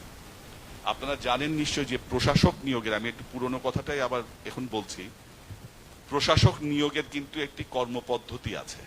95(1) ধারা, 95(2) ধারা পড়লে আপনারা জানতে পারবেন। সেখানে বলা আছে যদি কোনো গ্রাহক কমপ্লেন করে, যদি কোনো গ্রাহক কোনো বীমা নিয়ে কমপ্লেন করে, যেমন বিদ্যুৎ দাবি দিচ্ছে না, যেমনটি হয়তো বা আপনি মেয়াদ শেষে মেয়াদ পূর্তি টাকা দিচ্ছেন না, তখন সেখানে সেই বিষয়গুলোকে নিশ্চিত করার জন্য কিন্তু আইনসম্মতভাবে একজন প্রশাসক নিয়োগের রাইট আইডিআর এর আছে। অথচ আমাদের এখানে কিন্তু কোনো ব্যক্তি এখন পর্যন্ত, আমাদের জানা মতে, আমি দৃঢ়তার সাথে বলতে চাই, আমাদের জানা মতে এখন পর্যন্ত সোনালী লাইফ ইন্স্যুরেন্সের কোনো গ্রাহকের কমপ্লেন কিন্তু আমাদের এখানেও যেমন পড়ে নাই, তেমনি আমাদের কোনো রেগুলেটরি অথরিটির মাধ্যমে আমরা জানতে পারি নাই। তাহলে তাড়াহুড়া করে একটি শুনানির নাম ধরে একজন প্রাক্তন সিও, যিনি অলরেডি কিন্তু আদালতের মাধ্যমে প্রমাণিত, বিকজ তার এগেনস্টে কিন্তু 9 কোটি টাকার একটি মামলা হয়েছে, সেই মামলায় তিনি গ্রেপ্তার হয়েছিলেন, 4 সপ্তাহ 3 সপ্তাহ তিনি অন্তরীণ ছিলেন, এবং তিনি যখন জামিনে মুক্তি পেয়েছেন তিনি দেশ থেকে পালিয়েছেন, অস্ট্রেলিয়ায় চলে গেছেন। সৎ সাহস যদি তার থাকতোই, তিনি যদি একেবারেই সৎ ব্যক্তি হতেন, তাহলে তিনিও তো একটি মামলা করার কথা। তিনি কিন্তু কোনো প্রকার মামলা করেননি। উপরন্তু তিনি যেটা করছেন সেটি হচ্ছে একটি ষড়যন্ত্রের মাধ্যমে সোনালী লাইফ ইন্স্যুরেন্সকে ধ্বংসের জন্য নানান প্রকার ষড়যন্ত্রমূলক আচরণ করে এই ব্যবসাকে ধ্বংস করার মাধ্যমে বাংলাদেশে লাইফ ইন্স্যুরেন্সের ভবিষ্যৎকে অন্ধকার করার একটা পরিকল্পনা হিসেবে আমরা দেখি। এবং একটি আশার কথা আপনাদেরকে বলি, যে এই দৃঢ়তা আমাদের সোনালী লাইফ ইন্স্যুরেন্সের এই 30,000 কর্মী গত 6 মাসে প্রমাণ করেছে। একটি কোম্পানি যখন বিপদগ্রস্ত হয় তখন তার কর্মীরা কিন্তু তাদের নিজেদের জীবিকার প্রয়োজনে অন্য কোম্পানিতে চলে যায়। আপনাদেরকে আনন্দের সাথে বলছি, সোনালী লাইফ ইন্স্যুরেন্সের একটি কর্মীও গত 6 মাস কোথাও চলে যায়নি।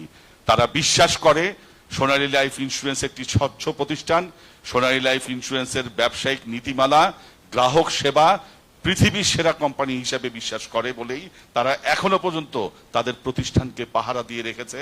তাদের প্রতিষ্ঠানে প্রশাসকের অনৈতিক কার্যকলাপ বন্ধের সাহস দেখিয়েছে, কর্মবিরতি করেছে।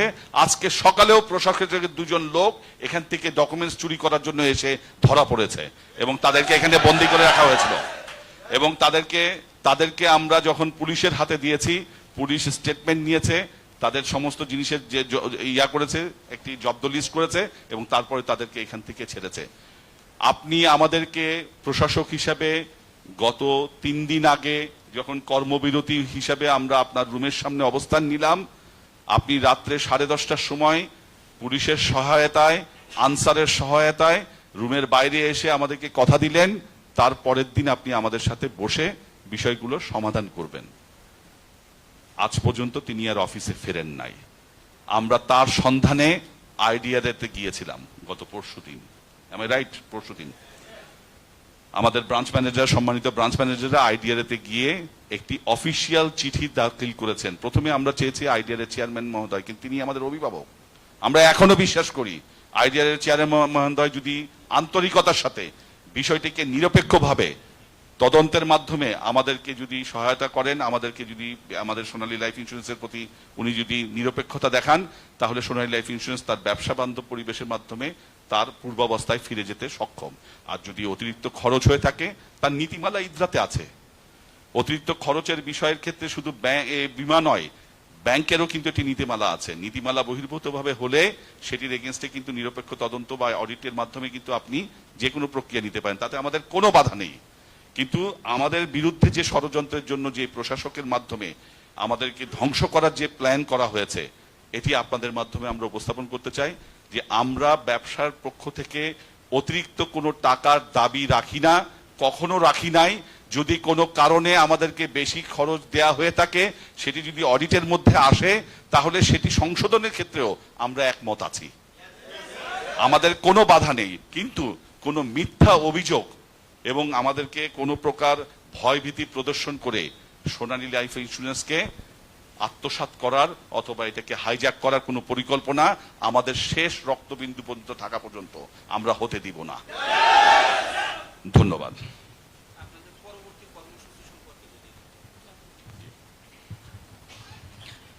জি, আসসালামু আলাইকুম। আমি এমদাদুল হক সাহিল।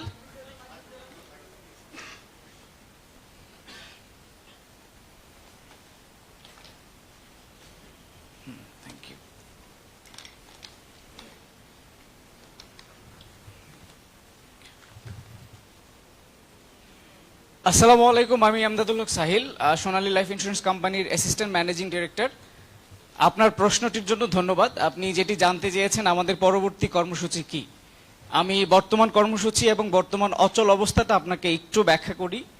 আমরা 9 তারিখে প্রশাসক মহোদয়ের কাছে আমাদের যে 8 দফা দাবি ছিল, উনি এখানে প্রশাসক হয়ে আসার পর যে অসঙ্গতি, যে স্বেচ্ছাচারিতা এবং ভুল সিদ্ধান্তগুলো নিয়েছিলেন, সেগুলোর বিরুদ্ধে আমরা সবাই মিলে শান্তিপূর্ণভাবে ওনার কাছে 8 দফা দাবি পূরণ করার জন্য একটি আবেদন করি।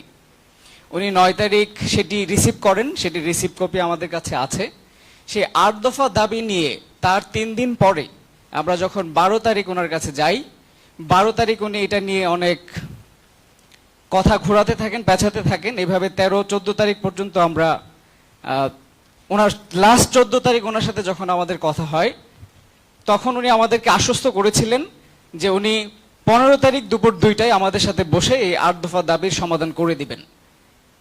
আমরা ওনাকে আমাদের অভিভাবক মেনে আমাদের কোম্পানি যেই সুনামগুলো নষ্ট হয়ে যাচ্ছে, আপনারা জেনে অবাক হবেন 2022 এবং 2023-এ সাউথ এশিয়ান বিজনেস এক্সিলেন্স এবং কমনওয়েলথ বিজনেস এক্সিলেন্স এবং ইন্ডিয়ান চেম্বার অফ কমার্স কর্তৃক শুধুমাত্র 23 সালে সোনালী লাইফ বেস্ট লাইফ ইন্স্যুরেন্স ক্যাটাগরিতে বাংলাদেশে 14টি অ্যাওয়ার্ড অর্জন করে। 14টি শুধুমাত্র 23 সালে, এবং 22 সালেও বাংলাদেশে বেস্ট লাইফ ইন্স্যুরেন্স ক্যাটাগরিতে ICC south Asian business excellence থেকেও 4টি অ্যাওয়ার্ড গ্রহণ করে। সেই ঠিক বাংলাদেশের মতো একটা ইন্ডাস্ট্রিতে, যেটা ইন্টারন্যাশনাল অ্যাওয়ার্ড নিয়ে আসা একটা কোম্পানি, সেটার সুনাম, সেই সুনামটা আজকে একজন প্রশাসক মহোদয়ের কারণে লাগাতার 9ম দিন আজকে কর্মবিরতি পালন করার মাধ্যমে যত কর্মকর্তা কর্মচারী আছে 8 দফা দাবির কারণে যে কর্মবিরতি পালন করছে, সেই দাবিগুলো, এই কর্মবিরতির কারণে সোনালী লাইফে যে অচল অবস্থা সৃষ্টি হয়েছে, সেটির কারণে সোনালী লাইফের কেরিয়ার হুমকির মুখে, সোনালী লাইফের 8 লাখের বেশি গ্রাহকের কেরিয়ার হুমকির মুখে, সোনালী লাইফের 30,000 কর্মীর বেশি যারা আছে তাদের কেরিয়ার হুমকির মুখে। আর সুনামের কথা আপনি যেটি বলছিলেন, যে সুনাম কিন্তু টাকার অঙ্কে মেলানো যায় না। 10 বছরে কোম্পানিটি গ্রাহক সেবা এবং স্বচ্ছতার সাথে যেই সুনামটা অর্জন করেছে বাংলাদেশ ইন্স্যুরেন্স ইন্ডাস্ট্রিতে, এটা একটা এক্সাম্পল, একটা দৃষ্টান্ত, যেটা আর কোনো ইন্স্যুরেন্স কোম্পানি আজ পর্যন্ত করতে পারেনি। এমনকি বাংলাদেশে অনেক ইন্স্যুরেন্স কোম্পানি আছে, 34টা লাইফ ইন্স্যুরেন্স কোম্পানি আরো আছে সোনালী ছাড়া, যাদের বিরুদ্ধে আইডিআরএতে হাজার হাজার লাখ লাখ কমপ্লেন, যে গ্রাহকরা তাদের টাকা পাচ্ছে না বছরের পর বছর, গ্রাহকরা মৃত্যু দাবি পাচ্ছে না বছরের পর বছর।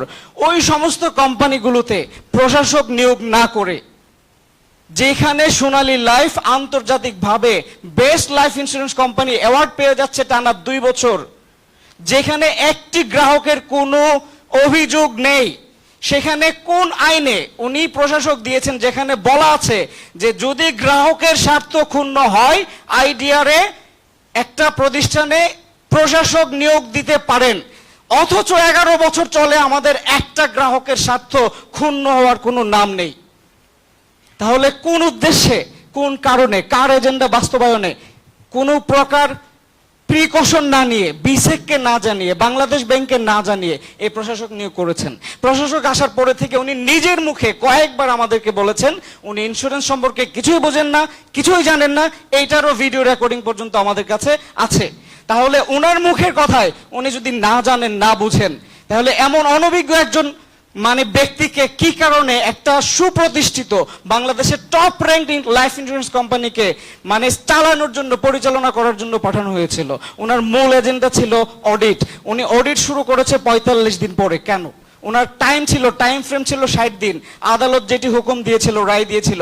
তো 60 দিন যদি সময় দেয়া থাকে, তাহলে ওনার মূল এজেন্ডা বাস্তবায়ন করার জন্য কেন উনি 45 দিন পরে সেই অডিট ফার্ম, যে অডিট ফার্ম আইডিআরএ লিস্টেড নয়, আই রিপিট, আইডিআরএ লিস্টেড নয়, তাহলে আইডিআরএ লিস্টেড না অডিট ফার্ম দিয়ে কিভাবে এমন একটি স্বনামধন্য প্রতিষ্ঠানের অডিট করার জন্য এমন একজন অযোগ্য প্রশাসক পাঠাতে পারে আইডিআরএ? আমার কোশ্চেন থাকলো আইডিআরএ এর চেয়ারম্যান জয়নুল বারীর প্রতি।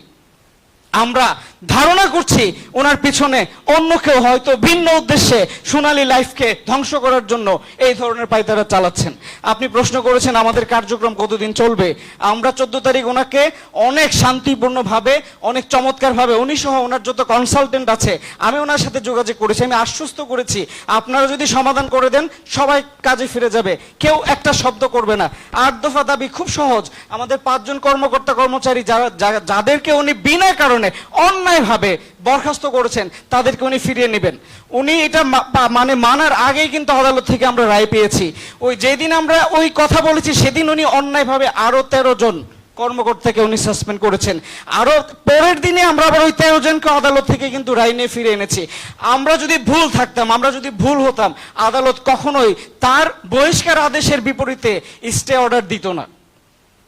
তাহলে আমরা ওনাকে বলেছি, আমি নেগোশিয়েট করেছি ব্যক্তিগতভাবে, যে স্যার আপনি যদি আমাকে এই 10 মিনিট বসে এই সমাধানটা করে দেন। 14 তারিখ দুপুরবেলা প্রায় 2.5 ঘন্টা ওনার সাথে আমাদের কথা হয়েছে। উনি বলেছেন ঠিক আছে সন্ধ্যাবেলায় 7টায় আপনাদের সাথে বসে আমি সমাধান করব। 7টা থেকে 10টা উনি আমাদের সাথে বসতে চাননি, তাল বাহানা করেছেন, আপনার সাথে বসবো না, ওনার সাথে বসবো না, তার সাথে বসবো না। এই ধরনের না বসার কারণে উনি নানান রকম এক্সকিউজ দিয়েছেন। রাত 10:30টায় উনি কমিটমেন্ট করেছিলেন রামপুরা থানার যে আইন বাহিনী আছে তাদের সামনে, যে আমি আগামীকাল 15 তারিখ দুপুর 2টায় আপনাদের এখানে এসে আপনাদের সাথে বসে এই সমস্যার সমাধান করব, যাতে করে আপনারা কাজে ফিরে যেতে পারেন। কিন্তু 15 তারিখ সারাদিন ওনার কোনো খবর নেই। ওনার কনসালটেন্টদেরকে আমরা ফোন করেছি, SMS করেছি, কেউ আমাদের কোনো রেসপন্ড করেনি। আমরা না পেরে বাধ্য হয়ে দুপুর 2টার দিকে আইডিআরএতে যাই। আইডিআরএতে যাওয়ার পরে আমরা আইডিআরএর চেয়ারম্যান মহোদয়ের সাথে দেখা করার জন্য চেষ্টা করলেও ওইখানের ডেস্ক থেকে আমরা কোনো সহায়তা পাইনি। অনেক জোরাজুরির পরে, অনেক কষ্টের পরে ওনার যিনি অ্যাসিস্ট্যান্ট ছিল তার সাথে আমি কথা বলতে পেরেছিলাম যে আমরা এসেছি, ওনার কাছে আমাদের একটা অ্যাপয়েন্টমেন্ট দরকার, আমরা প্রশাসককে খুঁজে পাচ্ছি না যিনি আজকে আমাদের সমাধান দেওয়ার কথা ছিল। এই দাবিগুলো রাখেন, এই চিঠিটা রাখেন, উনি যে অফিসে কথা দিয়ে অনুপস্থিত, সেটার জন্য আমরা আইডিআর চেয়ারম্যানের সাথে দেখা করতে চাই। যদি এই সুযোগ না দেন আমরা তাহলে আর কার কাছে যাব? আলটিমেট গার্ডিয়ান তো আইডিআর চেয়ারম্যান মহোদয়। আমাদের তো একটা সমাধান দরকার।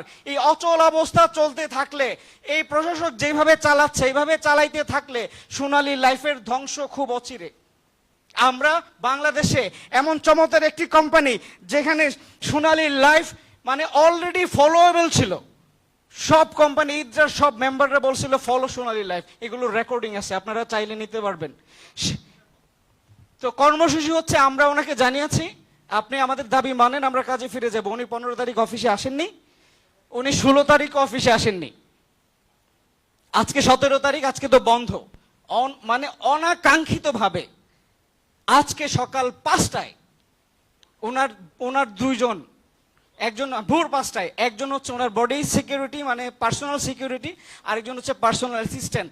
ওনারা এখানে সিকিউরিটিকে ভুল তথ্য দিয়ে যে আমাদের কিছু কাপড় চোপড় আছে সেগুলো আমরা নিয়ে যাব, এই ভুল তথ্য দিয়ে ওনারা অ্যাডমিনিস্ট্রেটরের রুমে ঢুকে 2টা ল্যাপটপ, কোম্পানির প্যাড, ওনার সেল, এইগুলো নিয়ে চলে যাওয়ার সময়, এগুলো দেখায় না সিকিউরিটিকে, চলে যাওয়ার সময় সিকিউরিটি ওদেরকে হাতে নাতে ধরছে। আপনারা বলছেন কাপড় নিয়ে যাবেন, আপনারা আর কি নিচ্ছেন? তখন ওরা দেখাতে চায়নি, টানাটানি হয়েছে, সিকিউরিটিকে আপনারা জিজ্ঞাসা করতে পারেন। পরে জোর করে দেখছে, বের করার পরে দেখে এখানে ল্যাপটপ আছে, প্রয়োজনীয় কাগজপত্র আছে। তখন তাদেরকে ধরার পরে তাদেরকে আমরা এখানে বসিয়ে জানতে চাই আপনারা কেন এটি করেছেন, আপনারা কেন এই চুরির মাধ্যমে এগুলো কেন নিতে চেয়েছেন। উনি এখনো কোম্পানির প্রশাসক, উনি চাইলে এই নির্দেশনা দিতে পারে, এখান থেকে নিতে পারে, তবে কেন আজকে বন্ধের দিনে ভোর 5টায়? তখন ওনাদের কাছে কোনো জবাব ছিল না। পুলিশ এসে বলছে ওনাদেরকে ছেড়ে দেন। আমরা বলছি যদি প্রশাসক মহোদয় ওনাদেরকে পাঠাই থাকেন তাহলে একটা রিটার্ন দিতে বলেন, অথবা আমাদেরকে জানাইতে বলেন যে উনিই পাঠাইছে। এতটুকু যদি জানাই তাহলে কিন্তু আমরা ওনাদেরকে যেতে দিব। পরে ফাইনালি প্রায় 3.5 ঘন্টা পরে প্রশাসক মহোদয় ওনার পার্সোনাল অ্যাসিস্ট্যান্টের ফোন ধরছে এবং আমি ওনার সাথে কথা বলছি। জিজ্ঞাসা করলাম আপনি পাঠিয়েছেন? উনি বলছে হ্যাঁ আমি পাঠিয়েছি, সন্দেহ করার কি আছে? আমি বললাম স্যার সন্দেহ তো করি নাই, কিন্তু আপনার মতো একজন বিচক্ষণ ব্যক্তি কিভাবে আসরের মতো বন্ধের দিনে ভোর 5টায় আপনি আপনার প্রতিনিধি পাঠাইতে পারেন সরঞ্জাম নেয়ার জন্য? এটা ছিল সন্দেহের কারণ। তাহলে যে প্রশাসক মহোদয় এইভাবে কোম্পানিকে অচল করে দেওয়ার জন্য ভুল সিদ্ধান্ত নিয়ে যাচ্ছেন, উনি যদি আমাদের দাবি মেনে না নেয়, 8 দফা যে দাবি আছে, তাহলে এই কর্মবিরতি চলতে থাকবে, যেটা শান্তিপ্রিয়। এখানে কোনো অশৃঙ্খলা নেই, এখানে কোনো বিশৃঙ্খলা নেই, সবাই এখানে একদম ধ্যানমগ্ন অবস্থায় শান্তিপূর্ণভাবে কর্মবিরতি পালন করছে। আমাদের 8 দফা দাবি ইদ্রার চেয়ারম্যানকেও দেওয়া হয়েছে যে একজন না একজন অভিভাবক তাকে, এটা তো আমাদের মানতে হবে, নাহলে কর্মবিরতি থেকে আমরা ফিরতে পারবো না। আর এই কর্মবিরতি চলতে থাকলে কোম্পানির ভবিষ্যৎ অন্ধকার। আমরা এখনো দ্ব্যর্থ কণ্ঠে বলতে চাই, যদি অভিযোগ উঠে থাকে 187 বা 188 কোটি টাকা, সেটার পূর্ণাঙ্গ তদন্ত হোক এবং এমন একটা অডিট ফার্ম দিয়ে হোক যারা সত্যটা বের করে আনবে। আমরাও সত্যটা জানতে চাই, কারণ এমন ভায়াস্ট করা অডিট ফার্ম দিয়ে যদি তদন্ত করা হয় তাহলে সত্যটা কোনোদিন বেরিয়ে আসবে না। আমরা চাই বাংলাদেশে সোনালী লাইফ যে উদাহরণ সৃষ্টি করেছে, শুধুমাত্র গ্রাহকদের জন্য না, গ্রাহক সেবা না, একটা কর্পোরেট ক্যারিয়ার করার জন্য, মানুষকে এইভাবে এখানে জয়েন করার জন্য যে উদাহরণ সৃষ্টি করেছে। আগে মানুষ ইন্স্যুরেন্সের নাম শুনলে দৌড়াইতো, পালাইতো, এখন সোনালী লাইফের নাম শুনলে ওরা আগায় আসে এখানে ক্যারিয়ার করার জন্য। সোনালী লাইফ এটা এস্টাবলিশ করেছে 10 বছরে। ধন্যবাদ আপনাকে।